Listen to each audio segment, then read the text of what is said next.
Hello students, today we shall be taking up Should Wizard Hit Mommy by John Updike from your NCERT Class 12 book Vistas.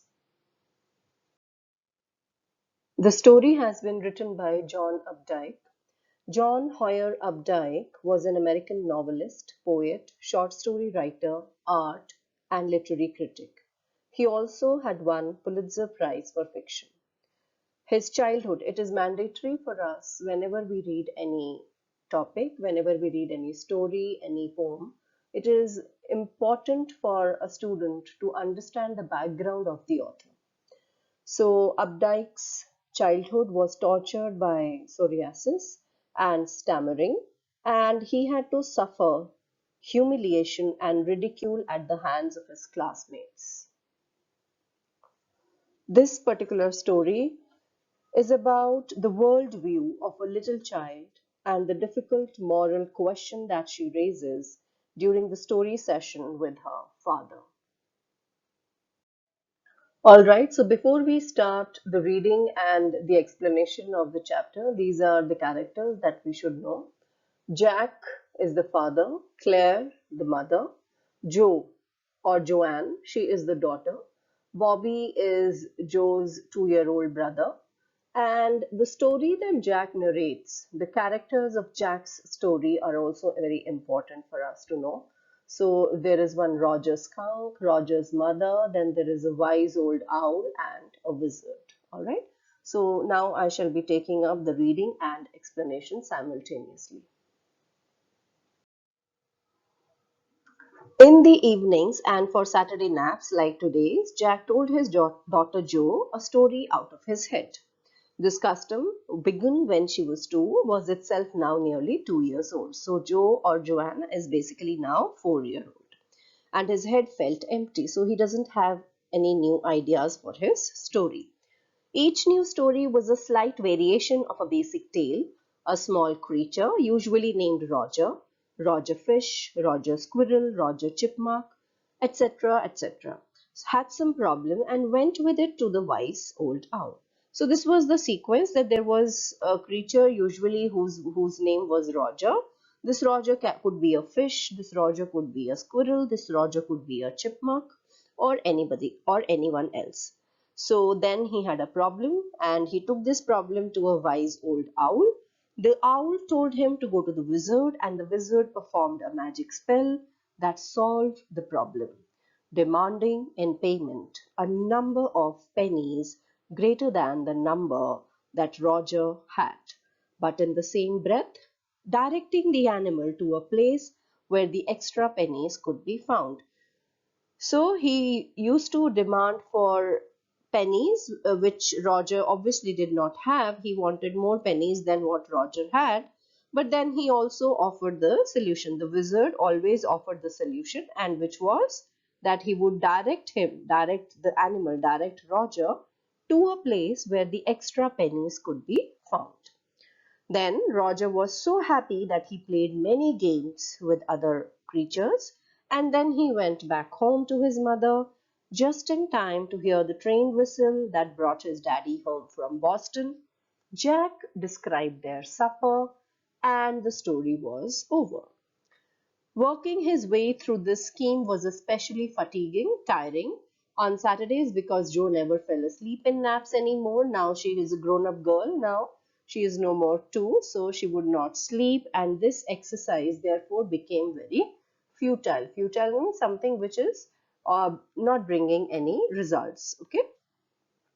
The little girl, who was not so little anymore, the bumps her feet made under the covers, were halfway down the bed, their big double bed that they let her be in for naps, and when she was sick had at last arranged herself, and from the way her fat face, deep in the pillow, shone in the sunlight, sifting through the drawn shades, it did not seem fantastic that some magic would occur and she would take her nap like an infant of 2. Let us understand what is happening here. So this little girl who is not little anymore, she is no more 2, she is 4 now. So there were some projections, okay? The projections could be seen that were made by her on the bed, by her feet. So her feet made those projections, and which were halfway down the bed. And their double bed was used for her naps and when she was generally sick. So she had at last arranged herself, means she was lying in the bed, lying on the bed, and from the way her fat face deep in the pillow shone in the sunlight, sifting. The sunlight is coming through the drawn shades. Shades refers to the curtains here. And it did not seem fantastic that some magic would occur and she would take her nap like an infant of two.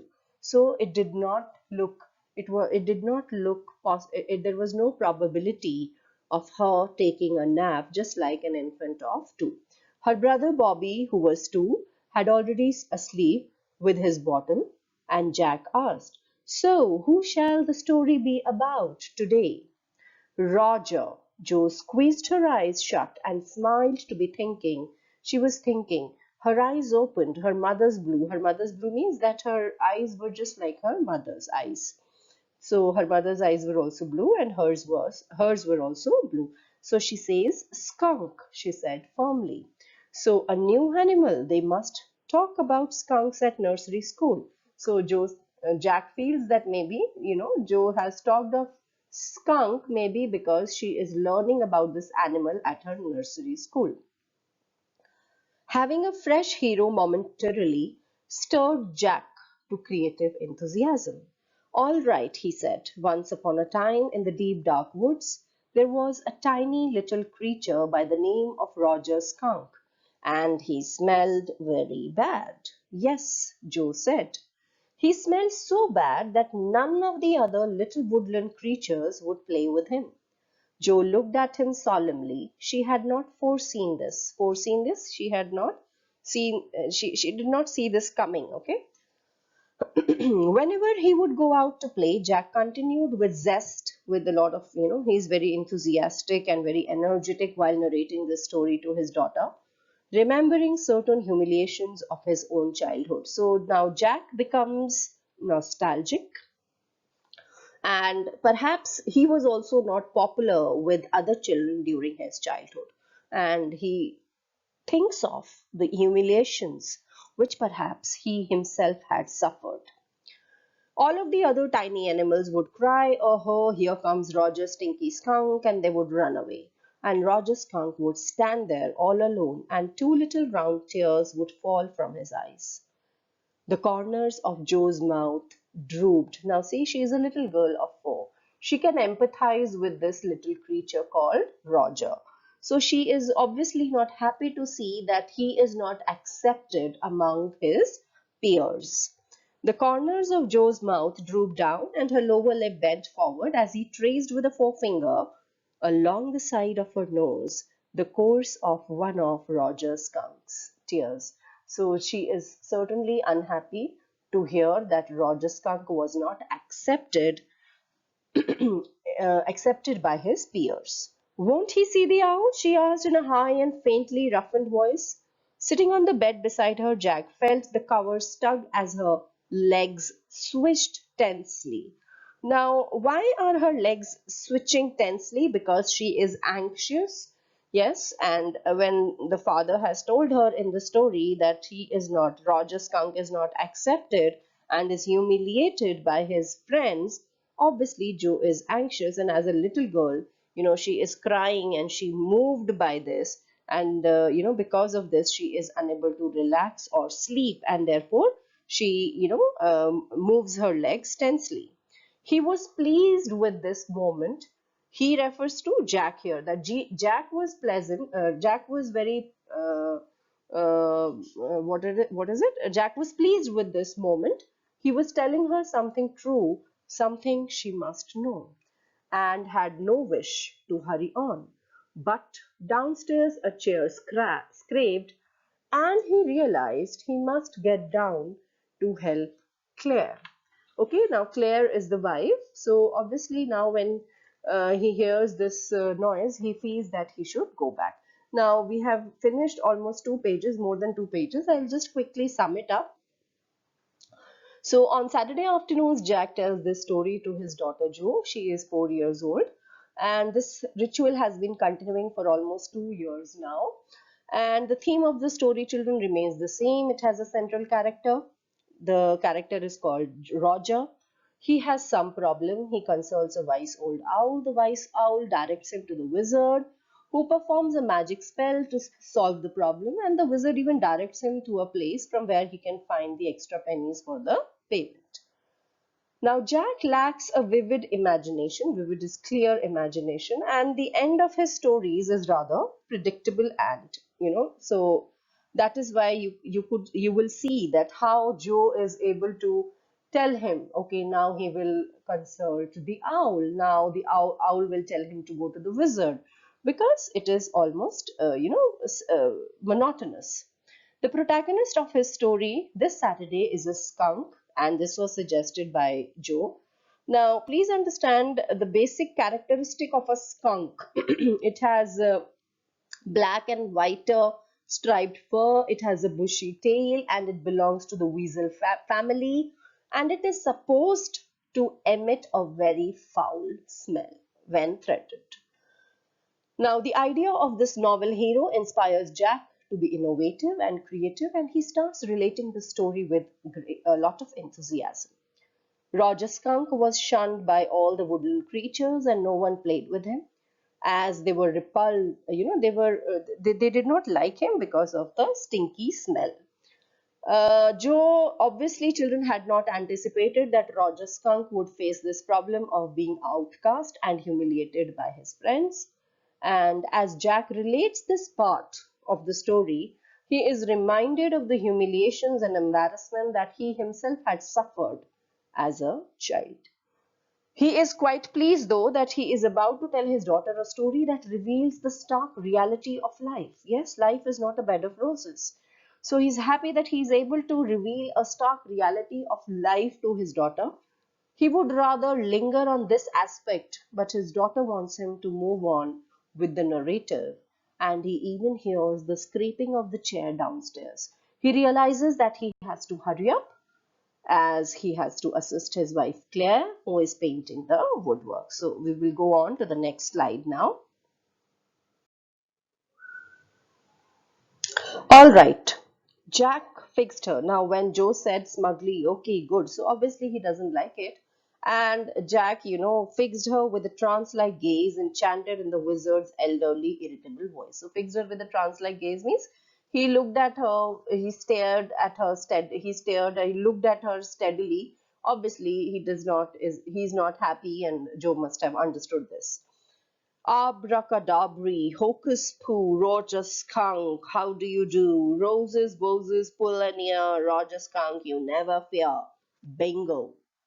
He paused as a rapt expression widened out from his daughter's nostrils, forcing her eyebrows up and her lower lip down in a wide, noiseless grin, an expression in which Jack was startled to recognize his wife feigning pleasure at cocktail parties.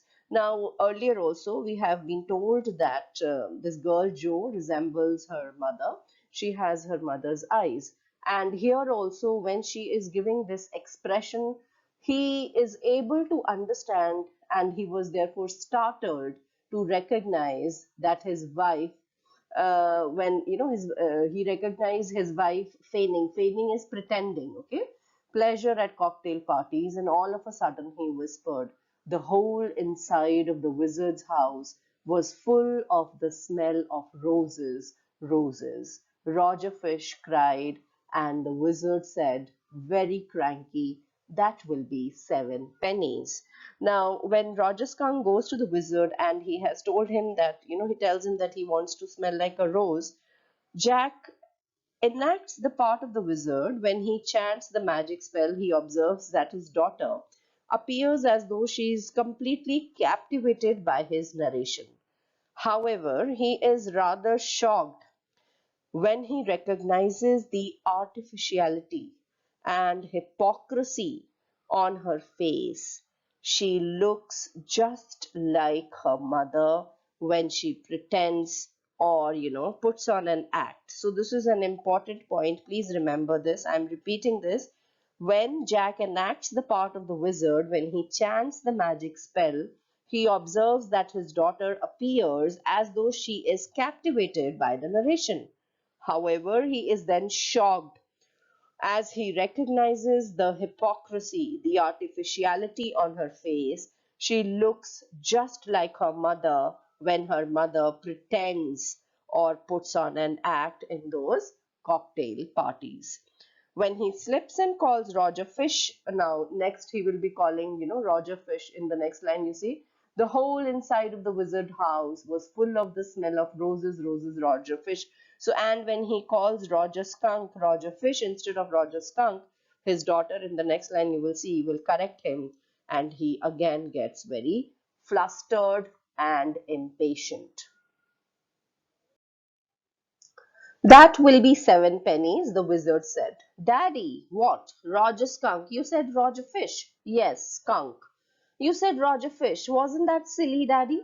Very silly of your stupid old daddy. Where was I? Well, you know about the pennies. Say it. Okay, Roger Skunk said, but all I have is 4 pennies. And he began to cry. Joe made the crying face again, but this time without a trace of sincerity. This annoyed Jack. Downstairs, some furniture rumbled. Okay, Claire should not move heavy things. She was 6 months pregnant. It would be their third. So please remember all these small details, children, because you will have MCQs this year and one word answers and things like that. So you should be very, very thorough with the chapters. So the wizard said, oh, very well. Go to the end of the lane and turn around 3 times and look down the magic well, and there you will find 3 pennies. Hurry up. So Roger Skunk went to the end of the lane and turned around 3 times, and there in the magic well were 3 pennies. So he took them back to the wizard and was very happy and ran out into the woods, and all the other little animals gathered around him because now he smelled so good. He smelled like roses, children. And they played tag, baseball, football, basketball, hockey, soccer, and pick up sticks. Again, Joe asks, what's pick up sticks? Well, it's a game that you play with sticks, Joe. Like the wizard's magic wand? Kind of. And they played games and laughed all afternoon, and then it began to get dark, and they all ran home to their mommies. Jo was starting to fuss with her hands and look out of the window at the crack of day that showed under the shade. She thought the story was all over. Now, Jo's when this action that she is looking outside the window, this tells us something that Jo is getting bored. She is not interested in the story anymore, and according to her, this should be the end of the story. Jack did not like women when they took anything for granted. He liked them apprehensive, hanging on his words. Now, Joe, are you listening? Now, this is one of, this is the author is trying to tell us something here about Jack. Jack is a male chauvinist. He is a misogynist who does not like when women take him for granted. He does not like his authority to be questioned. And while he is narrating, he likes to be in control. He doesn't want Joe to take the control. He doesn't want Joe to interrupt. He doesn't even want Joe when she says, now this will happen, that will happen. He doesn't like that because he likes to control. He intends to give this story an interesting or unexpected ending, so he continues. So he liked women who remained engrossed in his talks. Now obviously Joe is not interested, so he is not very happy. Because this is very interesting, Roger Skunk's mommy said, what's that awful smell? What? And Roger Skunk said, it's me, Mommy. I smell like roses. And she said, who made you smell like that? And he said, the wizard. And she said, well, of all the nerve, you come with me and you are going right back to that very awful wizard. Jo sat up, her hands dabbling in the air with genuine fright. But, Daddy, then he said about the other little animals run away. Her hands skittered off into the underbrush. So, her hands moved hurriedly, and she is certainly not, very happy. Underbrush refers to shrubs and small trees that form the undergrowth in a forest. All right, he said, but mommy, all the other little animals run away. And she said, I don't care. You smelled the way a little skunk should have, and I am going to take you right back to that wizard. And she took an umbrella and she went back with Roger Skunk and hit that wizard right over the head. Now, Mother Skunk is children infuriated. She is very angry at the wizard and she goes back to him. She hits the wizard with her umbrella. Now, let us see, how does Joe react to this? No, Joe said, and she put her head out to touch his lips. Yet, even in her agitation, she did not quite dare to stop the source of truth. Inspiration came to her. Then the wizard hit her on the head and did not change that little skunk back. So now this is what Joe wants. Joe wants that instead of mommy hitting the wizard should hit mommy and he should not change Roger Skunk's smell back. He should let it stay like that of roses. No, Jack said. The wizard said, okay. And Roger Skunk did not smell of roses anymore. He smelled very bad again. But the other animal, so she is now not happy and she is kind of stammering. Joanne, it's Daddy's story. So please remember, Joe's complete name has been given here. It is Joanne, okay? It's Daddy's story. Shall Daddy not tell you any more stories? Now, again, it is very clearly shown here how Jack likes to control. He says it is Daddy's story. Her broad face looked at him through sifted light, astounded. She is completely shocked. This is what happened then. Roger Skunk and his mommy went home and they heard woo woo, and it was the choo choo train bringing Daddy Skunk home from Boston, and they had lima beans, celery, liver, mashed potatoes, and pie, oh my, for dessert. And when Roger Skunk was in bed, Mommy Skunk came up and hugged him and said that he smelled like her little baby skunk again. And she loved him very much. And that's the end of the story.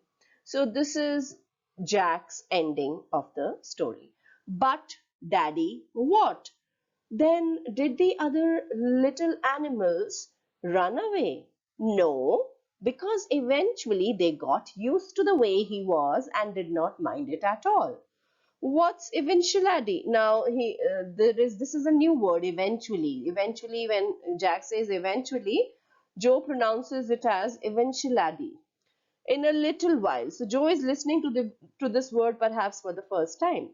That was a stupid mommy. It was not, Jack said, with rare emphasis, and believed from her expression that she realized he was defending his own mother to her, or something as odd. Now I want you to put your big heavy head in the pillow and have a good long nap. He adjusted the shades so not even a crack of day showed, and tiptoed to the door in the pretense that she was already asleep. But when he turned, she was crouching on top of the covers and staring at him. Hey, get under the covers and fall fast asleep. Bobby is asleep. She stood up, bounced gingerly on the springs. Daddy, what? Tomorrow I want you to tell me the story that that wizard took magic wand and hit that mommy. Her plump arms chopped forcefully right over the head. No, that's not the story. The point is that the little skunk loved his mommy more than he loved all the other little animals, and she knew what was right. No, tomorrow you say he hit that mommy. Do it. She kicked her legs up and sat down on the bed with a great heave and complaint of springs, as she had done hundreds of times before, except that this time she did not laugh. Say it, Daddy. Well, we'll see. Now at least have a rest. Stay on the bed. You are a good girl. He closed the door and went downstairs. Now, till here, I'll just sum it up about Jack's story. When Mother Skunk listens that, my baby has been, smells like roses, obviously she doesn't like it. She's infuriated at the wizard. She goes back to him. She hits him with her umbrella. When Joe finds out that this is what has happened, she does not like this. She interrupts and she wants a different ending in her story. So she says that wizard instead should hit the mommy. She even calls the mommy stupid and she argues that his friends won't play with him. Jack defends Roger's mother and tells Joe that his mom was right. Now here Joe obviously realizes that Jack is defending his own mother. Now let us come to the ending of the story. He closed the door and went downstairs. Claire had spread the newspapers and opened the paint can, and wearing an old shirt of his, on top of her maternity smock, was stroking the chair rail with a dipped brush. Above him, footsteps vibrated, and he called Joanne. Whose footsteps vibrated? Obviously, Joanne's. Shall I come up there and spank you? The footsteps hesitated. So once she heard her father, trying to threaten her, so then the footsteps reduced and she must have gone to bed.